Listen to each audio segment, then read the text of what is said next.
네, 오늘은 사도행전 2장 22절에서 36절까지 말씀이 좀 길죠. 이것을 구체적으로 다 이제 살펴보기에는 그렇고, 지금 이 말씀 가운데 핵심이 무엇냐? 이제 우리가 이제 성령을 받으면 우리도 그리스도의 증인이 될 터인데, 이제 사도들이 초대교회 때 증거한 증거가 이제 무엇인지를 우리가 깨달아야 될 것이고, 그것이 우리의 신앙을 더욱더 견고하게 하는 것이 되어야 될 뿐 아니라, 이제 우리도 이제 장차 성령의 충만함을 믿게 되어지면 우리도 이제 이 일에 대해서 증인이 되어야 될 터인데, 이제 어떻게 증거할 것인가, 무엇을 증거할 것인가, 이것을 이제 오늘 본문 말씀에서 이제 정확하게 딱 말씀을 하시고 있는 겁니다. 하나님께서 우리에게 성령을 부어주시는 이유는 우리가 그리스도의 증인이 되게 하기 위해서 그러는 거예요. 그리스도의 증인. 베드로가 어린아이 앞에서도 여자아이 앞에서도 부인하며 저주까지 하며 도망갔죠. 그런데 지금은 전혀 상황이 바뀌어가지고 아주 당당하게 예수는 그리스도라고 증거하고 있는 것이죠. 그것은 이제 오순절 성령이 충만하게 임하신 이후에 이제 성령으로 이렇게 증거하게 하신 겁니다.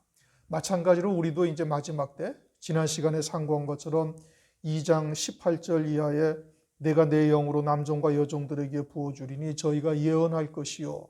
이것은 이제 환난 날의 두 증인 14만 4천의 종들이 이제 예언을 해야 되는데, 그들에게 하나님께서 7영을 부어주시는 거예요. 그러면은 그들은 이제 다시 오실 예수 그리스도, 사도 베드로는 오신 그리스도를 증거했지만 우리는 다시 오실 예수 그리스도를 증거해야 되는데, 다시 오실 예수 그리스도를 증거하기 위해서는 우리도 성령의 충만함을 입어야 되는 거예요. 말씀드린 것처럼 베드로는 오순절 성령 받기 이전에는 예수 그리스도를 부인했죠. 그것은 육신으로 살고 있던 베드로였기 때문에 그러는 겁니다. 그러나 오순절 성령을 받은 후에 베드로는 정반대로 바뀌고 유대인들이 있는 곳에서 너희가 죽인 예수가 하나님의 아들이시요 그리스도라는 것을 당당하게 증거하고 있는 거예요. 그것은 유대인들한테 돌에 맞아 죽을 일인 겁니다.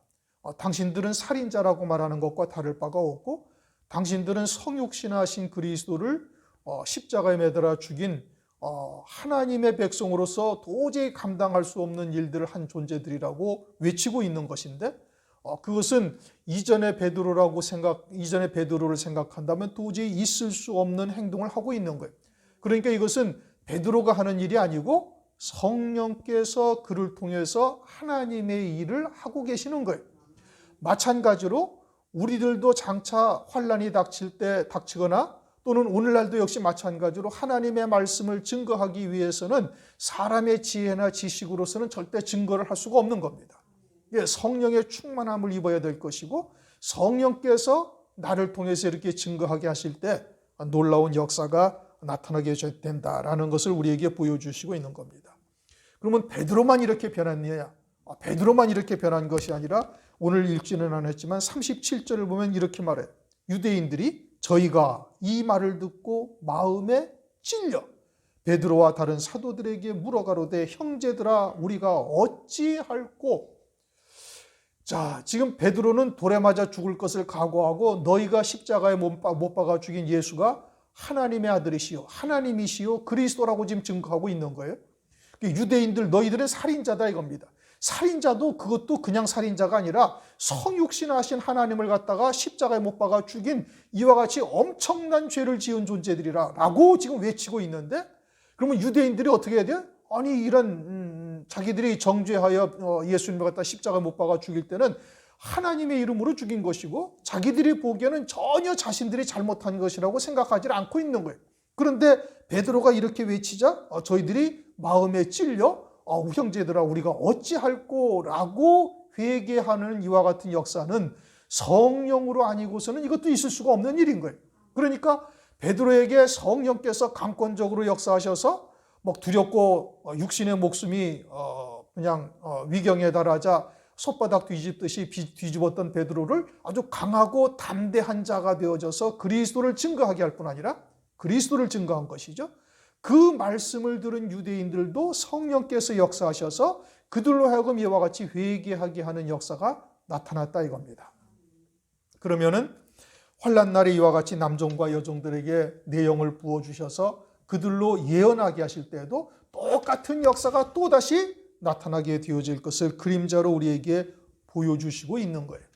그리고서는 이제 오늘날 우리들에게는 이제 이와 같은 말씀을 통해서 하나님의 아들이신 그리스도이신 우리의 구주가 되시는 예수 그리스도를 베드로가 어떻게 증거했는가, 무엇을 증거했는가, 그것을 오늘날 우리가 정확하게 알아야 되는 것이고, 그것은 이제 우선 죄 사함의 대속 제물로 드려졌다는 것과 그 다음에는 부활하셨다는 거예요.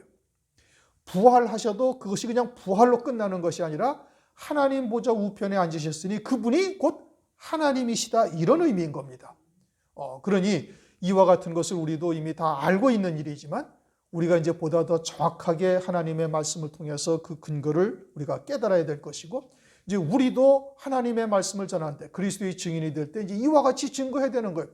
대속제물이 되신 것, 그것도 하나님께서 창세전부터 우리를 위해서 예정하신 대로 그와 같이 이루신 구원의 역사라는 것을 깨달아야 되는 것이고, 그것을 깨달았다, 그것을 믿고 있다라면 우리에게는 어떻게 나타나는가, 또 부활하셨다, 이것은 창세 이래 없던 일인 겁니다. 이게 소생이 아니에요. 죽었다가 부활했다는 것은 소생이 아니고 이것은 신령한 몸으로 부활하신 거예요. 살아나신 거예요. 이것은 창세 이래 없던 일인 거예요. 그리고는 유대인들도 성경을 통해서 바리새인들이 부활을 믿어야 안 믿어요? 믿는단 말이죠. 바리새인들이 부활을 믿어요. 그리고선 제자들은 부활하신 주님을 실제 눈으로 목도하고 손으로 만지기까지 했단 말이에요. 그럼에도 불구하고 그 부활을 온전히 믿지를 못하고 아예 고기나 잡으러 가겠다, 뭐 이러던 베드로가 완전히 바뀌어져서 이제는 부활을 믿는 거예요. 그러면 이 부활을 믿는다라는 것은 우리는 어떻게 그 믿는다라는 것이 우리의 삶 가운데 나타나는 것. 첫 번째는 죄사함을 받았다는 것이 어떻게 우리에게는 확증되어져서 나타나는가. 이것이 믿는 자죠.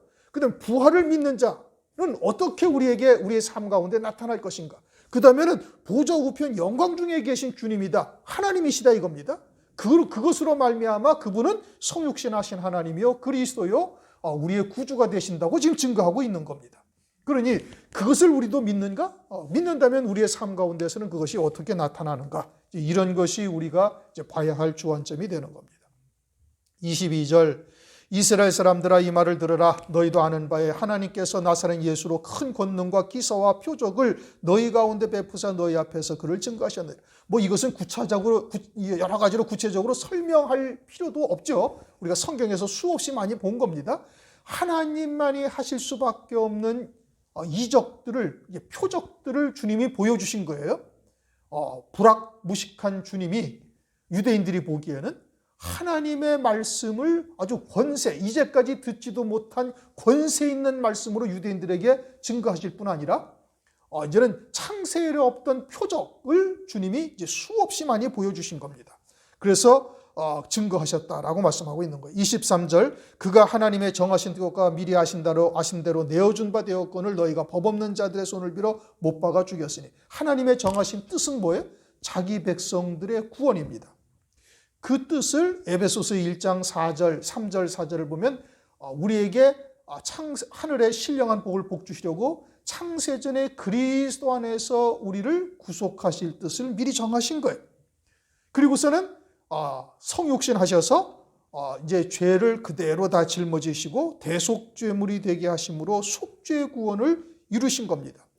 예수님이 십자가 위에서 죽임당하신 것은 저주의 상징입니다. 나무에 달아 죽였다라는 것은 구약의 말씀에 저주를 받은 자고, 그러나 예수님은 여자의 후손으로서 죄가 없으신 거예요. 그러니 그 저주는 우리가 받아야 할 모든 저주, 죄값을 주님이 대속제물로 희생하신 거예요. 화목제물이 되셨다 이겁니다. 그것은 하나님께서 미리 정하신 대로 이루어진 역사다라고 지금 23절에서 말씀하고 있는 겁니다. 24절, 하나님이 사망의 고통을 풀어 살리셨으니 이는 그가 사망에게 매여 있을 수 없었습니다. 그런데 하나님께서 예수님을 부활하게 하신 거예요. 신령한 몸으로 다시 살아나게 하셨다 이겁니다. 그러므로 나사렛 예수가 그리스도가 되신다라고 지금 증거하고 있는 겁니다. 무엇으로 말미암아? 신령한 몸으로 부활하신 것으로 말미암아 그분이 그리스도다 이런 뜻인 겁니다. 그것을 다윗의 시편을 통해서 25절부터 28절까지 그것을 증거로 말씀하시는 겁니다. 다윗이 저를 가리켜 가로되 내가 항상 내 앞에 계신 주를 배웠으며 나로 요동치 않게 하기 위하여 그가 내 우편에 계시도다. 이러므로 내 마음이 기뻐하였고 내 입술도 즐거워하였으며 육체는 희망에 거하리니 이는 내 영혼을 음부에 버리지 아니하시며 주의 거룩한 자로 썩음을 당치 않게 하실 것이미로다. 주께서 생명의 길로 내게 보이셨으니 주 앞에서 나로 기쁨이 충만하게 하시리로다. 이것은 시편 16편 8절 이하의 말씀을 인용해서 지금 베드로가 설교하고 있는 겁니다. 내 영혼을 음부에 버리지 아니하시며 주의 거룩한 자로 썩음을 당치 않게 하실 것입니다. 라는 것이 다윗에게 대한 말씀이냐? 아니다 이겁니다. 그래서 이제 29절에 말하는 거예요. 형제들아 내가 조상 다윗에 대하여 담대히 말할 수 있느니 다윗이 죽어 장사되어 그 묘가 오늘까지 우리 중에 있도다. 그러면 시편 16편의 이 말씀은 다윗이 자기에게 대한 예언이 아니라 다윗의 자손으로 오실 그리스도에 대한 예언이다 이겁니다. 다윗은 이미 죽어서 그 묘가 우리 가운데 있으니 이것은 다윗에 대한 예언이 아니다. 그래서 30절에 그는 선지자라 이렇게 말씀하고 있는 겁니다. 선지자이기 때문에 하나님이 이미 맹세하사 그 자손 중에서 한 사람을 그 위에 앉게 하리라 하심을 알고 미리 보는 거로 미리 그것을 보고 있는 거예요. 그리스도의 부활하심을 말하되 저가 음부에 버림이 되지 않고 육신이 썩음을 당하지 아니하리라 하시더니 이 예수를 하나님이 살리신지라 우리가 다 이 일의 증인이로다. 선지자 다윗이 선지자로서 미리 보고서 다윗의 자손으로 오실 그리스도에 대한 말씀이다. 그래서 십자가에 처형된 예수는 분명히 죽으셨는데 다시 살아나셨다. 그것도 신령한 몸으로 살아나신 거예요. 그것을 제자들이 다 목도하고 만져본 겁니다.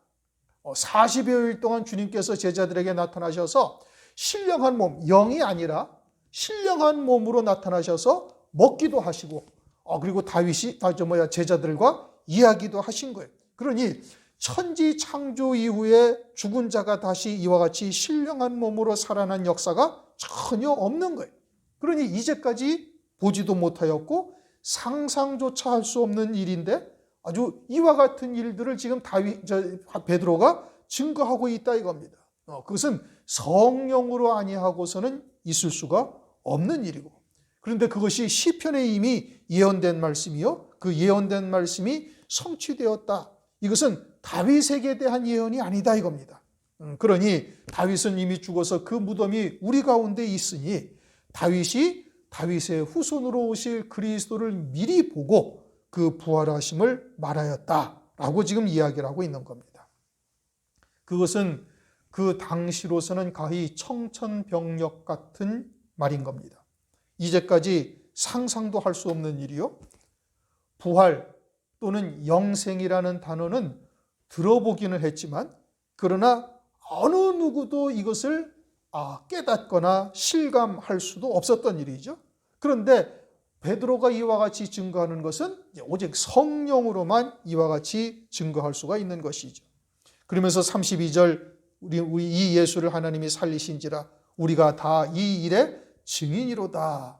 베드로가 처음에는 증거하지 못했죠. 앞서 말씀드린 것처럼 부활하신 주님을 40여일 동안 제자들에게 나타나셔서 떡도 먹기도 하고 생선도 먹기도 하시고 이야기도 하시고 그리고는 그 옆구리에 또는 손바닥에 못자국과 또 옆구리에 창자국이 난 것을 제자들에게 친히 보여주셨음에도 불구하고 한마디도 하지도 못했던 베드로요 제자들인 겁니다. 그런데 오순절 성령이 임하시자 이것을 가지고 아주 당당하게 증거하는 거예요. 돌에 맞아 죽을 상황임에도 불구하고 유대인들 앞에서 너희가 죽인 십자가에 못 박아 죽인 예수가 하나님이시고 그분이 부활하셨다라고 지금 증거하고 있다 이겁니다. 그것은 성령께서 증거하시는 성령으로 말미암는 권능이다 이겁니다. 유대인들을 전혀 두려워하지 아니하고 도리어 유대인들에게 너희는 살인자요, 그것도 성육신 하신 하나님을 죽인 자라고 지금 당당하게 이야기를 하고 있는 거예요. 여자아이 앞에서 육신의 목숨이 위태로우니까 그냥 부인하던 베드로가 이제는 도리어 돌에 맞아 죽을 일을 당당하게 증거하고 있는 겁니다. 그것은 오직 성령으로 말미암는 역사다. 이제 우리는 재림하실 그리스도를 증거해야 되는 것이죠. 초대교회 때 베드로가 이와 같이 증거할 것이나 하는 것이나 장차 환난날이 되어져서 재림하실 그리스도를 증거하며 지금 저와 같은 자가 적그리스도다라고 이야기할 수 있기 위해서는 이와 같은 성령의 역사가 아니고서는 증거할 수가 없게 되어지는 겁니다. 그러니 우리가 이와 같은 일곱 영의 충만함을 입어야 될 것이고 성령께서 함께 하실 때 이와 같이 당당하게 우리의 육신의 목숨을 구차하게 구걸하거나 또는 그것을 위해서 변명하지 아니하고 당당하게 증거할 수 있음을 말씀하고 있는 거예요. 그리고서는 그 주님이 이제 부활하셨고 그 다음에는 하나님 보좌 우편 영광 중에 앉으셨음을 말씀하고 있어요. 30절 그는 선지자라 하나님이 이미 맹세하사 그 자손 중에 한 사람을 그 위에 앉게 하리라 하심을 알고, 그러면서 34절 주께서 내 주에게 말씀하시기를 내가 내 원수로 내 발등상 되게 하기까지 너는 내 우편에 앉았으라 하셨도다. 이는 이제 시편 110편 1절 말씀이죠. 주님의 원수들을 발판으로 삼게 하실 때까지 너는 내 우편에 앉았으라. 그러면 누구시라는 얘기예요? 하나님이시라는 얘기입니다. 부활하신 그리스도가 하나님이시라는 얘기예요. 부활하신 예수가 하나님이시라는 얘기고 그분이 그리스도라는 뜻인 겁니다. 그래서 다윗에게 성령으로 우편에 앉으신 줄을 말씀하셨는데 바로 이 예수가 죽었는데 부활하셨고 그것도 보좌 우편 영광 중에 앉으셨으니 그분이 곧 하나님이시다, 이런 의미인 겁니다. 성육신하신 하나님이시고 그분이 곧 그리스도 메시아가 되심을 말씀하고 있는 것이죠. 36절 그런즉 이스라엘 온 집이 정녕 알지니 너희가 십자가에 못 박은 이 예수를 하나님이 주와 그리스도가 되게 하셨느니라.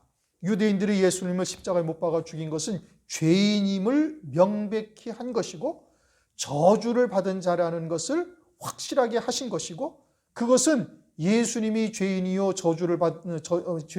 죄인이기 때문에 저주를 받은 것이 아니라 우리의 죄를 위해서 대속하시고 속죄의 제물, 화목 제물로 가신 것을 말씀하고 있는 것, 되신 것을 말씀하고 있는 겁니다. 그런데 이제 그런 예수님을 부활하셨다라고 말씀하시고 이제 그에 대해서 보좌 우편에 앉으셨다. 이것은 곧 예수님이 하나님이시요 메시아라는 것을 우리에게 나타내고 있는 겁니다. 그러면은 우리가 이제는 예수 그리스도를 믿는 그리스도인이죠. 그리스도인은 예수님이 나의 주가 되시는 것이고 우리의 하나님이 되신다고 고백을 하고 있는 겁니다. 그것은 우선 나를 죄에서 구원하셨다라는 것에 대한 확신을 가지고 있어야 되는 거예요. 오늘날 우리가 요즘에 로마서를 상고하죠. 로마서 3장에 보면은 21절, 22절에 율법 외에 하나님의 한 의라고 말씀하고 있어요. 로마서를 하면서 우리가 충분히 이걸 말씀을 드렸어요. 의에 이르는 길은 율법을 온전히 지켜서 의에 이르는 길이 있고 또 한 가지는 율법 외에 하나님의 의가 있는데 그것은 예수 그리스도를 믿음으로 의롭다 함을 입는 거예요. 아주 의의 옷을 입는다. 갈라디아서 3장에서는 그렇게 말씀하고 있죠. 그리스도의 이름으로 세례를 받은 자는 의의 옷을 입었느니라고 말씀하고 있어요. 그러니까 하나님께서 우리를 보시기에는 예수 안에서 우리가 전혀 죄가 없는 자로 하나님께서 보시는 거예요. 그것은 율법과는 완전히 다른 의를 입는 길이다 이겁니다. 그러니까 그 율법 외에 또 다른 하나님의 한 의다라고 말씀하고 있는 거예요. 그러면 우리가 예수 그리스도를 믿으면 이제는 율법으로부터 자유로운 자가 돼야 되는데 오늘날 이와 같이 죄 사함의 은총, 구속하심, 이것에 대해서 대부분 교회에서 이 율법과 복음의 관계를 제대로 깨닫고 있지를 못하고 하나님의 그런 또 다른 의이신 그리스도 안에서도 다시 율법으로 회귀하는 일들이 종종 왕왕 벌어지고 있다 이겁니다. 그래서 뭐 철저히 회개를 해야 된다든지 또는 뭐 기타 등등 여러 가지의 구속받은 것에 대해서 온전치 못하다라는 뜻으로 일부 이야기를 하고 있는 자들이 많이 있는 겁니다. 율법으로 돌아가는 것이죠. 그것은 그리스도의 은혜에서 끊어졌다. 갈라디아서 5장 3절 4절을 보면 그리스도의 은혜에서 끊어진 자여 모든 율법을 다 지켜 행해야 될 자다 라고 이제 이야기를 하고 있는 겁니다. 그러나 우리가 성경을 자세히 보면은 이제 멜기세덱의 반차를 쫓은 대제사장이신 그리스도를 말씀하고 있고, 그것은 죄가 있기 이전부터 이미 우리를 구속하실 뜻을 하나님이 정하시고 그 뜻대로 하나님께서 우리를 구원해 가시는 거예요. 율법은 죄를 깨닫게 할 뿐이요, 몽학선생이 되어져서 그리스도에게로 인도하는 것이지 율법으로 의에 이를 자는 세상에 아무도 존재하지를 아니하는 겁니다. 그러므로 유대인이나 헬라인이나 다 죄 아래 가두시고 심판 아래 두시고 구원은 오직 예수 그리스도로만 구원에 이르게 되어짐을 말씀하고 있는 거예요. 그러니 예수 그리스도를 믿음으로 말미암아 구원을 받은 자들은 율법을 행하여야 구원에 이른다라는 것은 전혀 있을 수 없는 일인 겁니다. 이건 완전히 다른 의에 이르는 길이다 이겁니다. 이미 지성소에 이르는 지성소를 가리고 있던 휘장이 이미 찢어졌고 하나님의 은혜의 보좌 앞에 언제라도 예수 그리스도의 이름으로 담대히 나갈 수 있는 은총을 우리에게 베풀고 계시는 거예요. 그러니까 이와 같은 복음과 율법, 이 관계를 정확하게 우리가 깨달아야 될 것이고, 이제는 자유케 하는 율법이요 생명의 법이요 살리는 영의 법이라는 것을 알아야 되는 겁니다. 그러면 그 증거는 뭐냐? 오늘날 우리가 교회 안에서 예배를 드릴 때 하나님의 은혜가 말씀을 통해서 우리에게 임하시죠. 하나님의 은혜가 우리에게 임한다라는 것은 성령으로만 이루시는 역사인 거예요. 사람의 지혜나 사람의 지식으로 말미암는 것이 아니다 이겁니다. 그런데 먼저 은혜라는 이 단어가 인간의 어떤 감정 또는 이성 이런 것에 임하는 역사가 아니에요. 은혜라는 것은 영에 속한 단어인 것이고, 우리의 새 피조물된 자로서 영에게 이르게 하시는, 영에게 하나님의 나라에서 이루시는 구원의 세계를 깨닫게 하시는 역사인 겁니다. 하나님께서 이루시는 구원의 은총을 깨닫게 하시는 거예요. 그게 하나님의 은혜다 이겁니다. 그것은 성령으로 말미암아 이루시는 역사요. 성령은 그 존재가 거룩하신 분이시니 우리가 그와 같은 온전한 죄 사함을 받지 아니하였으면 성령께서 그와 같은 은총을 우리에게 베풀어 주실 수가 없는 거예요. 그러면 오늘날 우리가 그와 같이 하늘나라에서 이루시는 하나님의 구원의 세계에 대해서 말씀을 통해서 우리가 그것을 깨닫고 우리의 믿음이 더 견고해지고 새로워지고 하나님의 나라에 더 가깝게 다가가고 있다라는 것을 느끼는 것은 그는 하나님의 은혜가 우리에게 임한 것이에요. 죄 사함의 은총이 우리에게 임하여 있다라는 것을 우리가 거꾸로 이제 변증할 수가 있는 것이다. 그러니 오늘날 우리에게 그와 같은 은혜가 말씀을 통해서 예배 가운데 그런 은혜가 임하고 있다라는 것은 성령 하나님께서 우리 안에 내주하시면서 정결한 자, 거룩한 자, 그리스도로 옷 입은 자가 되었다라는 증거다 이겁니다. 그건 죄 사함을 받았다는 증거예요. 죄를 두신 뜻과 죄보다 먼저 하나님의 구원이 있었다라는 것을 깨닫고 이제는 죄로부터 자유로운 자가 되어야 되는 거예요. 그렇다고 뭐 죄를 마음대로 지어도 상관없다 이런 것은 절대 아닌 겁니다. 성경에서 간음하지 말라는 것이 영적인 의미다 하니까 그럼 육신적인 간음이나 살인을 해도 됩니까? 이렇게 물으면은 이거는 참 제가 대답하기 참 힘든 거예요. 그렇게 이해하고 있다면은 이것은 육으로 듣고 있는 거예요 지금. 그러니까 무엇을 의미하는지를 잘 이제 분별하시길 바랍니다. 그 다음에 주님이 어떻게 했다는 거? 이제 부활하셨다 이겁니다. 부활하셨다. 이것은 사망에서 완전히 벗어났다. 그러면 우리는 이제 오늘날 예수님께서 요한복음 11장 25절 이하에 나는 부활이요 생명이다. 우리가 그것을 믿죠. 마르다와 같은 신앙이 아니라 오늘날 우리가 부활하신 그리스도와 하나가 되어져서 이제는 그 영원한 생명으로 사는 자가 되어졌어요. 그러면은 육체의 죽음과는 상관이 없는 자가 되어야 되는 거예요. 그런데 이제 여기서 문제가 생기죠. 그러면 교통사고 나서 죽거나 나이가 들어서 노화되어져서 죽거나 아니 그럼 병으로 죽거나 그럼 죽음이 없는가? 아니 있죠. 그러나 우리가 지금 나라는 존재를 어디에다가 내가 마음을 두고 비중을 두고 살아가고 있느냐에 따라서 그와 같은 육신의 죽음을 바라보는 시각이 완전히 달라지는 거예요. 이제는 예수 그리스도 안에서 내가 부활의 생명으로 영원한 생명으로 사는 자라면은 이제는 나는 이미 예수와 함께 죽은 존재이기 때문에 이제는 그와 같은 육신의 죽음이라는 것은 우리가 육체의 장막을 떠나 영원한 안식처로 가는 과정일 뿐이지 그것이 우리에게 영향을 미치는 것이 아니다 이겁니다. 이미 나는 영생에 잇대어서 살고 있는 자로 사는 자가 되어야 되는 거예요. 요게 믿음으로 사는 것이고 요게 부활하신 그리스도를 믿는 자인 거예요.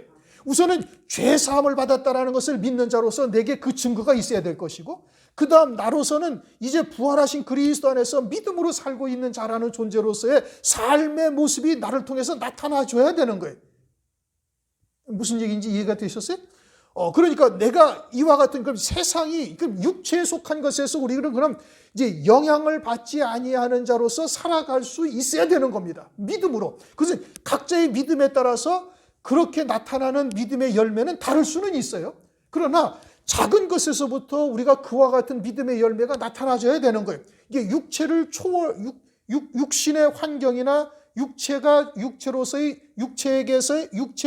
육체에서 초월된 믿음의 열매들이 우리의 삶 가운데 각자의 믿음을 따라서 나타날 수가 있어야 된다 이겁니다. 이게 부활을 믿는 자인 거예요. 마르다처럼 장차 마지막 날에는 부활할 것을 믿습니다 라고 생각을 하고 있다면 이것은 전혀 부활을 믿는 자가 아니다 이겁니다. 그런데 오늘날 대부분 그리스도인들이 다 그렇게 생각을 하고 그렇게 신앙생활을 하고 있어요. 그것은 뭐냐? 그것은 내가 지금 육체로 살고 있다 이 뜻이에요. 그것은 전혀 거듭난 자도 아니요 새 피조물이 된 자도 아니요 부활하신 그리스도를 믿는 자는 더더욱 아니다 이겁니다. 그럼 우리가 그리스도를 믿는다, 부활하신 것을 믿는다라면 어떻게 돼야 되는가? 그것은 내가 그리스도 안에서 새 생명으로 살고 있음이 우리의 삶 가운데 각자의 믿음을 따라서 나타나야 되는 것이고 그것이 장성한 자가 되어지면 이제는 버릴 권세로 육신의 목숨까지도 버릴 수 있는 자가 되는 거예요. 아비의 신앙, 장로의 신앙에 이르게 되어지면 이제는 버릴 권세로 기꺼이 버리는 거예요. 주님이 그러하셨지. 베드로도 그러했죠. 스데반 집사도 그러했죠. 모든 자들이 믿음의 선조들이 그렇게 가는 거예요. 그래서 더 좋은 부활을 얻고자 하여 악형을 받되 구차히 면하지 아니하는 자의 자리에까지 이르게 되어지는 겁니다. 죽은 자와 산 자, 하나님은 산 자의 하나님이셔요. 죽은 자와 산 자가 지금 육체로 죽은 자와 육체로 살아있는 자를 말하는 것이 아니에요. 디모데전서 4장 1절을 보면 죽은 자와 산 자를 심판하시는 하나님이신데 죽은 자와 산 자라는 것이 지금 오늘날 우리가 죽은 자가 있고 산 자가 있는 것이 이게 산 자들의 하나님이에요. 하나님은 이게 산 자. 왜냐? 하나님은 영원한 생명으로 계신 분이고 이 땅에서 그 영원한 생명이 무엇인지를 깨닫고 사는 자들의 하나님이시고 나는 그들의 하나님이요 저들의 하나님이라고 부름받는 것을 하나님은 전혀 부끄러워하지 아니하신다는 말씀이에요. 그럼 죽은 자들은 육으로 사는 자들, 예수와 함께 죽었어야 할 육체로 아직도 여전히 살고 있는 자들은 하나님께서는 그들은 죽은 자다 이겁니다. 마태복음 8장 22절에서도 정확하게 말씀을 하고 있습니다. 그러니 부활하신 주님을 믿는 자냐? 그것이 우리의 삶 가운데 이제 나타날 수가 있어야 돼요.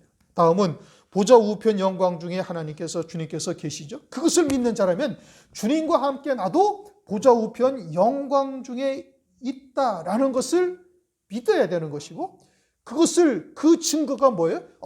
그 영광에 이르는 길을 우리에게 말씀을 통해서 깨닫게 하신 거예요. 그것을 믿음으로 받은 자가 되어야 되는 거예요. 그것이 보좌 우편 영광 중에 계신 주님을 믿는 자가 되어지는 겁니다. 그리고는 우리들에게 특별히 이제 마지막 때 환난을 통해서 그 영광에 이르는 길을 우리에게 알게 하신 것이고, 요한계시록 3장 21절에 말씀하시고 있죠. 이기는 자는 내가 아버지의 보좌에 함께 앉은 것 같이 내 보좌에 함께 앉게 하여 주리라. 그러니 이보다 더 큰 영광이 없다는 말씀이죠. 주님이 우리에게 보여주신 최고의 영광의 자리요. 그것은 하나님 그리스도와 함께한 후사의 영광에 이르는 길이다 이겁니다.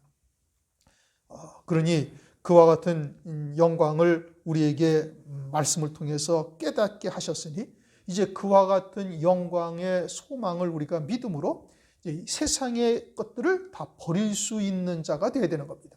그럼 그것을 믿음으로 사는 자는 어떠하냐? 이제 세상의 것이 내게는 하나도 중요한 것이 아니에요.